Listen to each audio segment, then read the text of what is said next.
I bro. didn't get that. Could you try again? Shut up, man. Forever listening. Okay. I didn't say anything like... AI is the death of us both. That shit's scary as fuck.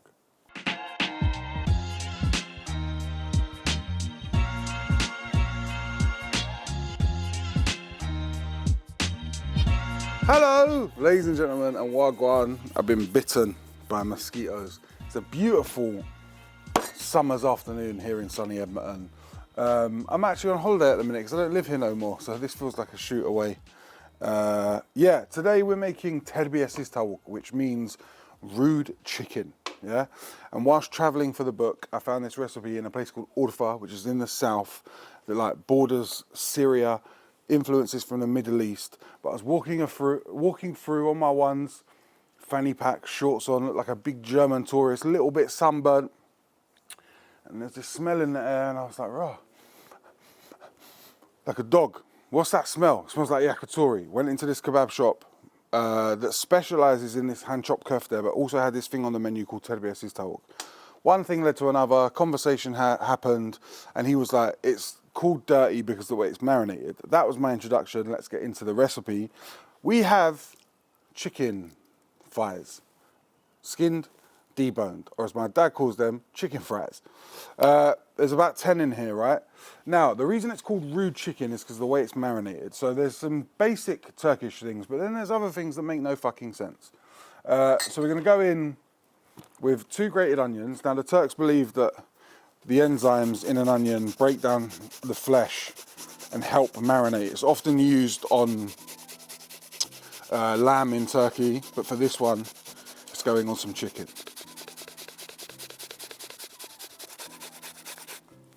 Now, if you're going to do this at home, use a grater. I'm at my mum's at the minute, and apparently she doesn't own a fucking grater, so I've had to use a microplane. What kind of house is this? So, onions gone in. Going to grate in 2 cloves of garlic. Ow, man. 2 cloves of garlic and a bit of my thumb going into the marinade.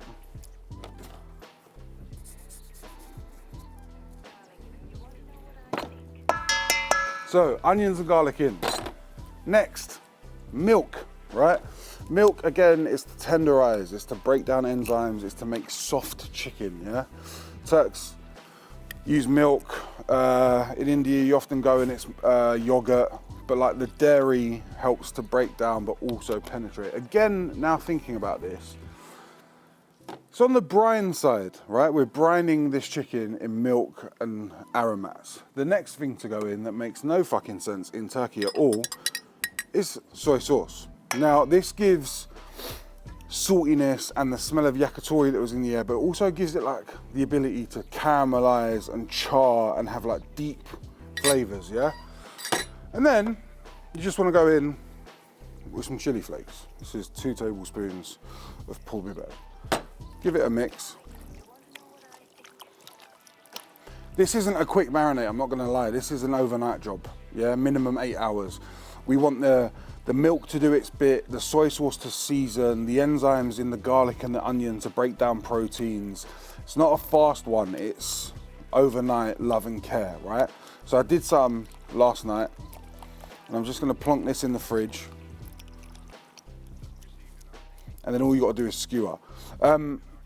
Turks, right, when you eat kebabs in Turkey, it's not like, do you want some chips? Would you like some rice? Or do you want chili sauce? No, bro. Everywhere I went in Turkey, you go to a kebab shop to eat kebab, right? The garnishes are very simple. It's like a raw onion, some fire roasted chilies, raw or fire roasted tomatoes, parsley and bread, right? So I was just talking to George off camera, and both of us have this problem with making dinner and doing fucking 4 elements, right? But this for me is one of those things that I've only ever eaten this either on my own or in a 2. So that would be me and Hus, today it's me and George, and then the last time I ate it was in Turkey. But it was one of those things that I was excited to try and bring back. So this is the Camille's chicken of this little mini series, and also the Camille's chicken of book 2. It's the one that I believe that you should all make. Now, if you're not comfortable with doing this with whole thighs, chop the thighs up. I'd prefer you did it with brown meats. I do thigh or drumstick, don't do breast, because breast is just a bit meh. Do you know what I mean? We've all eaten breast our entire lives, and I feel like the dark meat goes well against the caramelization and the fierce cooking. It means that we can cook hard and fast and still have like soft, bouncy meat in the middle, whereas big cubes of chicken breast, by the time you char, you dry out. So it's about knowing the little tricks and the little cuts and corners in order to get the right end product, right? So go thigh and go hard and fast. Let this marinate. I'll be back in 1 second.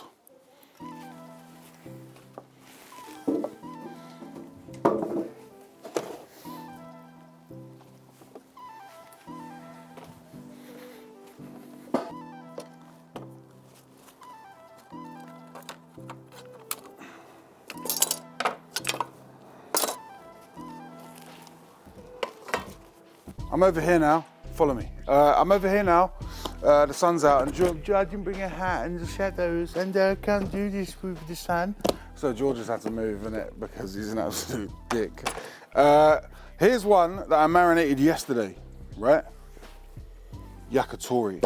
So I have this newfound obsession with not cutting things before putting them on skewers, but just making them work whole, right? So I'm gonna use 3 skewers on one, and we're gonna skewer it and make it happen. This was another thing that I saw in Turkey, that it was whole bits of meat going onto skewers, yeah? So it's nothing to be scared of. It just gives you more control cooking, right? So just make sure that when it does go on, that you can spread it. Yeah, that'll do. Pull the skewers out ever so slightly, and then aim for a piece that's similar looking, and get that on your skewer too. And I'm giving it a little pinch as I skewer it, just so that the meat's taut and it's tight, and it means that it doesn't really have the ability to move about, but I get to still flip it. But yeah, I often get messages on Insta at the minute that are like, what's the barbecue called that you're using? Just so we can settle this now, that's called a mangal, yeah? It's just bog standard dog shit steel, often made in the UK. If you've got a Turkish cash and carry or a Middle Eastern cash and carry near you, they'll have them. Don't leave them in the rain, because they end up like this piece of shit that's got tiles in the bottom of it because the rainwater has eroded the metal, right? But yeah, so if you're gonna buy one and you don't want to spend loads of money and you don't want a fancy one, go for a bog standard mangal and you'll be fine. That set you back 18, 19 quid. And if you look after it, it'll look after you. So look, that's what we're going for. Does it fit on the mangal? Yes. 3 on one skewer. I'm gonna do the same on another set of skewers. So as I'm doing it, I'm pinching the meat, because we don't want the meat to flop about, touch the charcoal. You've got to remember that you're in control when it comes to barbecue, yeah? Just fucking poke that straight through my finger.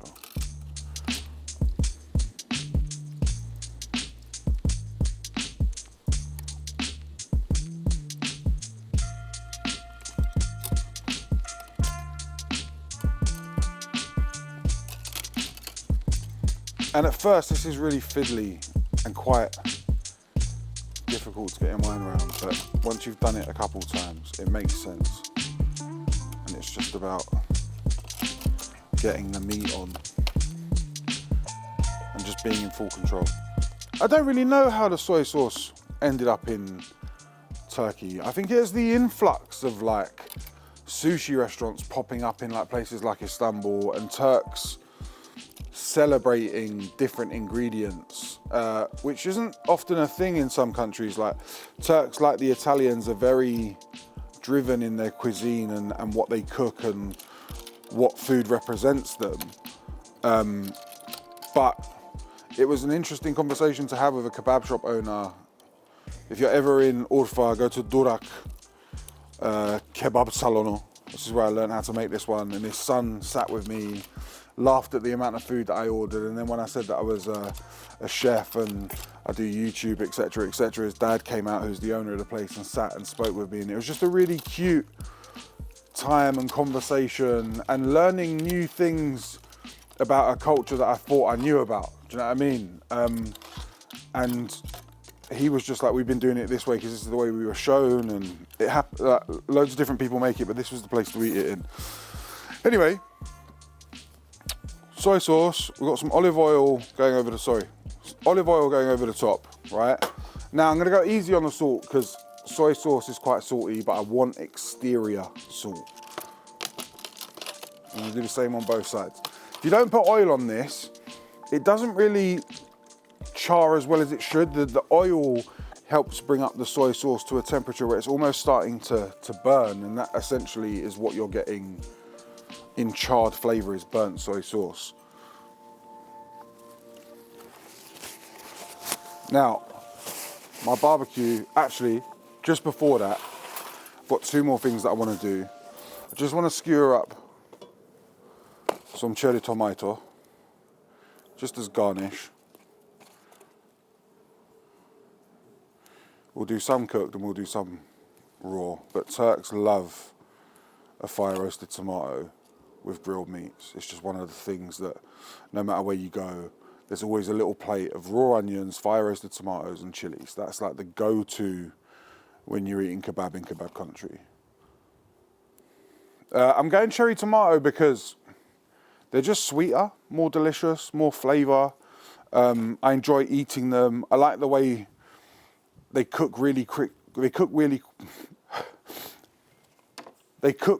quickly, cherry tomatoes, but they'll char and blister and go slowly release their sugars. Yeah, that fits.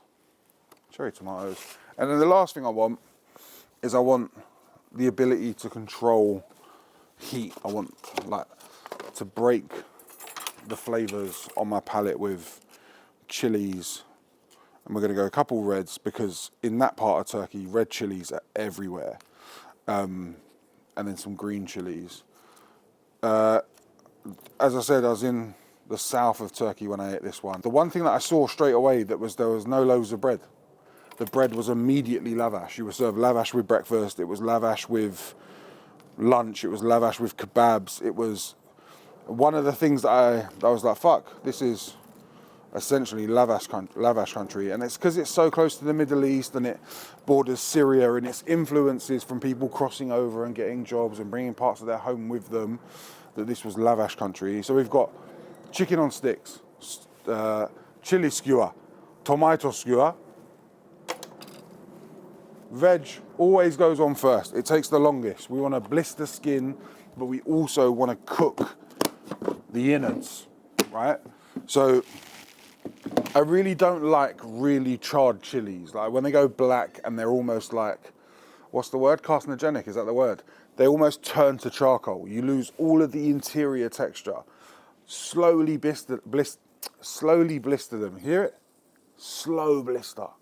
Yeah? Just let them do what they need to do. The chilies will slowly start to go from like really bright reds and greens to dull. Then the skin separates from the flesh, and that's what chars, right? That's what's carrying the flavor. Tomatoes will cook really quickly and blister under intense heat. Fine. I'm gonna wash this hand because it's very sticky. And then I'm just gonna sit here like a fucking mangal boy and make dinner.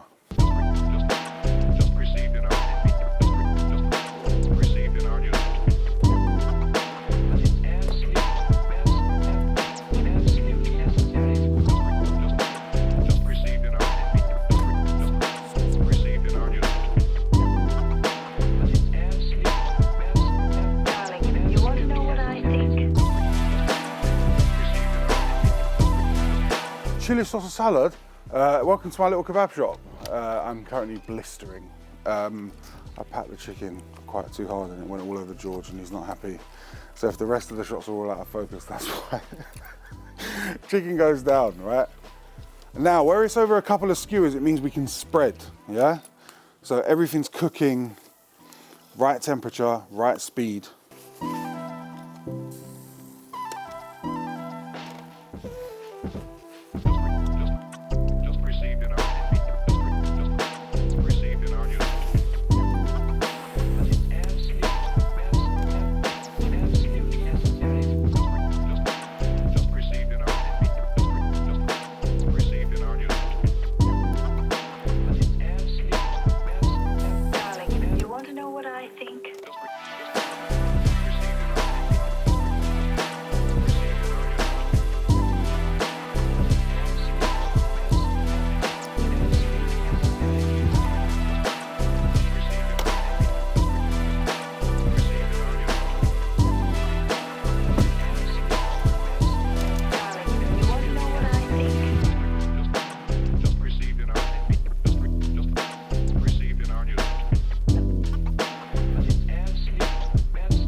So look, you see here, our chicken's starting to darken, right? It's the sugars in the soy sauce.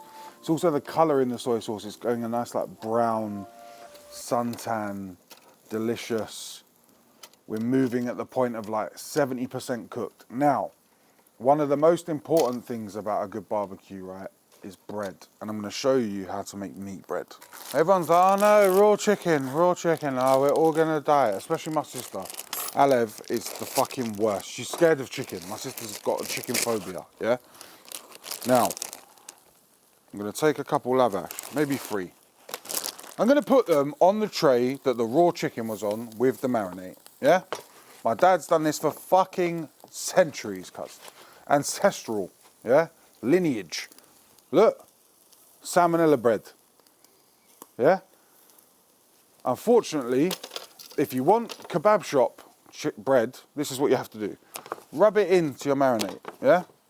Then, I'm gonna turn them over, and I've just got a little bit of pul biber. Remember, in the south, it's spice country. Spicy, spicy. Some restaurants, you can go with a little crack of MSG. We all know I'm not against MSG, but for this recipe, I don't think it needs it. Rub these together. Yeah? Look, bruv, already it looks fucking yum. Whether it gives you salmonella or not. On to your meat. Now, what this is doing is that it's trapping the smoke. It's warming up through the little cracks that are in the skewers in amongst the chicken, right? Then, turn your chicken over. Do it again. Press. Don't be scared. So this isn't resting juices. This is literally, this is literally, as it cooks, we're taking on little extra bits of flavour, yeah? So we're warming the bread through, but also catching any of the passing smoke. Those two are done. When you take them off, lay them face side together, right? So you've not got one on top of the other. Got one more to do. We're just gonna warm this through. Oh, before you rush to the motherfucking comments and be like, oh my God, he's gonna die, salmonella, oh my God. The chicken marinade, right, that's on this bread is being cooked off, yeah? It only has to reach 70 degrees and then it's then food safe, yeah? In like City and Guilds terms, it becomes bacteria that doesn't have the ability to survive and we're cooking it off. In Turkey, they would fucking laugh at you. They would laugh at you. If you said to my man, don't dip that in there because there's raw meat in it, he'd be like, okay, tourist, bye. Do you know what I mean? That's what they'll be like. Just let the fucking cooks do what they need to do, innit? So this already is fucking almost too hot to handle. It's just me airing my hand out. Yeah? Look, bruv, are you fucking mental? Aftershave thing. Chicken. Let me hold it that way because it's burning my hands. No, so that's probably better. Charred, yakitori-esque smell in the air. Look at this one, man. Remember I said... Yo. Hello? You're right. Alright, let me call you back in 2 minutes. I'm just in the middle of a video. Alright, so. Remember I said if peri peri chicken was a flag? This is the new flag, bro. This is where I want to live. Crispy brown chicken. Terbiyesiz tavuk. Urfa'dan. Anladın? This is where I want to live, cuz. Yeah? Now, this chicken has probably been grilling 10 minutes. Yeah? Get rid of salmonella board. Lay the bread out. One last time, we're just going to warm the bread through. No rush on this barbecue thing. There's no rush, bro. Don't come to mine and be like, when's the food ready? No, bro. The food's ready when the food's ready, innit?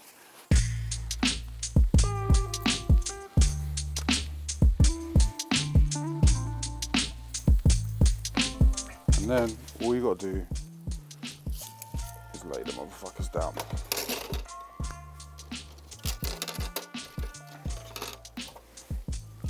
Oh.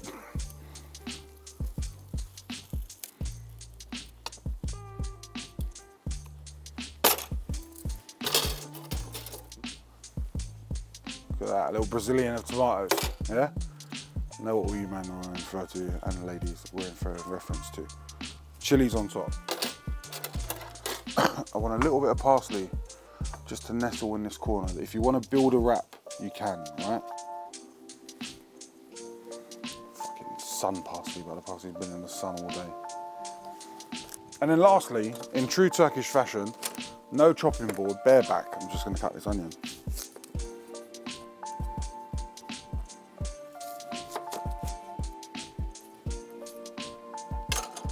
Honestly, bro, some of the best fucking food I ate in Turkey looked like that.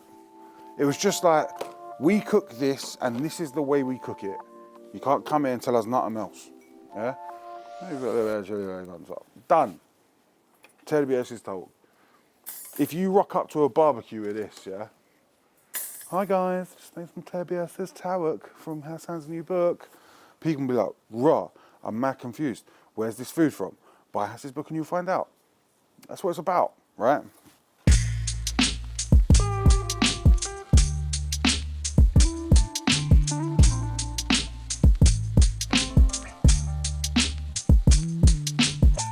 Fucking, where am I, man?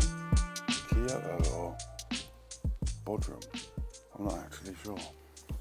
Am I in Tokyo or am I in Trabzon? Am I in... What other places are in Japan? You've got to know one, bro. Where the samurai from in the north? What's it called? Osaka.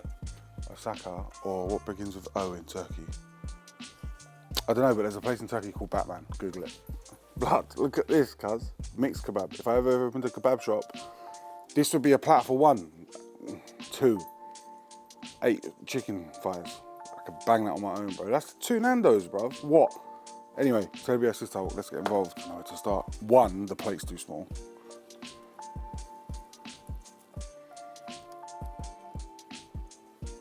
Hey, see this shit, yeah? If it does not make you happy, if that don't make you happy, cuz, I struggle with happiness. But warm bread and smoke and fucking chilies and raw onions. Smell?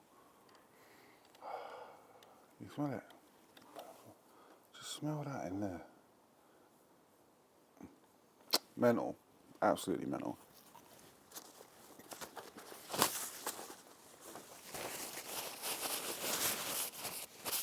If I could eat a plate of that bread, I would.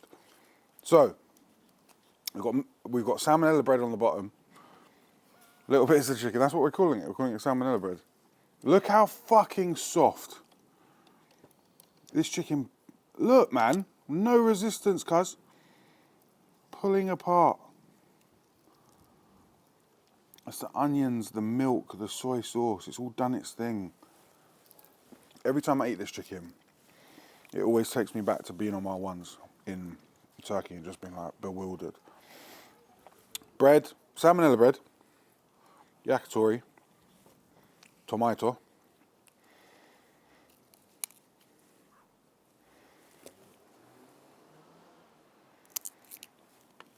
a little bit of raw onion, parsley, stay in there, thanks. It's so deep in flavour from soy sauce that it literally feels like you're eating food that you can't put your finger on. It's spicy from pul biber and fire roasted chilies.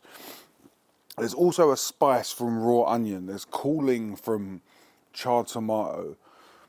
It just makes complete sense, man. And like, I ate in some questionable, dirty restaurants in Turkey, yeah, where the floor was grubby and the tables were like sticky. This is the kind of kebab that you can sit in those places, it doesn't fucking matter. Doesn't matter. This shit is legit. This food for me is exciting. It reminds me of a time and a place. And although you guys are learning about it, maybe learning about it now, I wish you could have shared that experience with me at the time, because it was like, honestly, one of the reasons I became a chef was to like learn, see new things, eat other things. But also, I really enjoy the story behind food and the mishmash of cultures that make dishes different. And the way that we all use ingredients similarly, but wherever you are in the world, they mean something different. And tomatoes, parsley, and chicken could mean something to where you're from. But this is how the Turks are doing it in Urfa. Page in the book. You find this in the kebab section of the book. It's the first recipe in kebab section. You should buy my book, although I've semi-given you the recipe already. But you should buy it anyway because there's a cool story behind it, and the book's more in depth. And for those of you that are like reading learners instead of visual learners, it'll make more sense. But this, I'm gonna say, is the best thing I've ever eaten on a holiday, and possibly up there with one of the best things I've ever eaten in my garden. And I stand by it.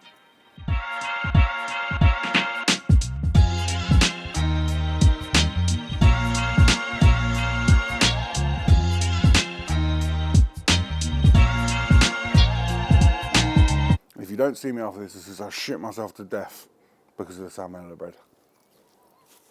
I'll see you later. Thanks.